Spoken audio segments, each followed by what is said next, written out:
I'm Vickie. Welcome to Make Life Special and another visit in Vickie's kitchen. Tonight I'm going to be showing you my success secrets for kneading dough. And I want to show you first of all what dough looks like as soon as you mix it up. This dough has not been kneaded at all. You can see how it's just very rough and has really no form to it yet. And to start with, one of the most important tips I could suggest is that if you're going to be making yeast bread or sourdough bread, if you can, invest in a silicone mat, because this makes the whole process of kneading dough so much easier.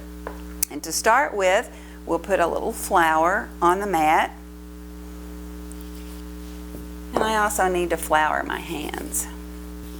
Okay, at this point I've just put flour on the mat, and I usually push some of the extra flour over to the side, and you never know when you're kneading dough if you're going to need the extra flour or not, but it's there in case I do. And then just turn it out of the bowl. You'll notice I'm using a plastic bowl. Tonight I'm working with my sourdough bread, and I've used this sourdough starter for over 20 years. I've kept this going, feed it every week. And with sourdough, it's important to never use metal. You always have to use either glass or plastic. So this is how we will start with kneading the dough. And you can see it's not too sticky, but a little sticky. And that's one reason you need to have flour on your hands when you're working with it. And this is just going to be an easy process.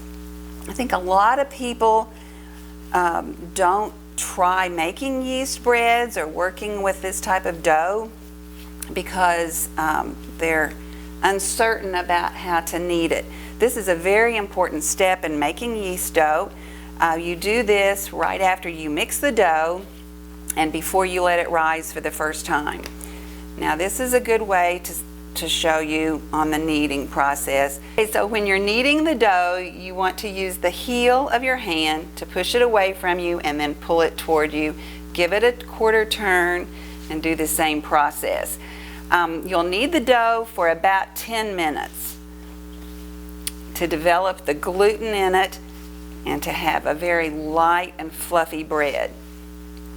Now I'm going to continue kneading the dough, and we'll come back in about 5 minutes, and I want to show you how the dough has changed. Then we'll come back at the end of the process and I'll show you what it looks like. Okay, I've kneaded this dough for 5 minutes, and I want to show you what it looks like. It's lost its stickiness. Now during the first 5 minutes I have put a little bit of extra flour on my hands as I'm working this in, and then just continue kneading it. But it's not ready yet. So we'll come back at the end of the 10 minutes and see what the finished bread dough looks like after it's been kneaded. So I've just finished kneading the bread dough for 10 minutes, and you can see it is no longer sticky. And I want to zoom in really close and get a close shot so you can see how the dough looks after it's been kneaded for 10 minutes.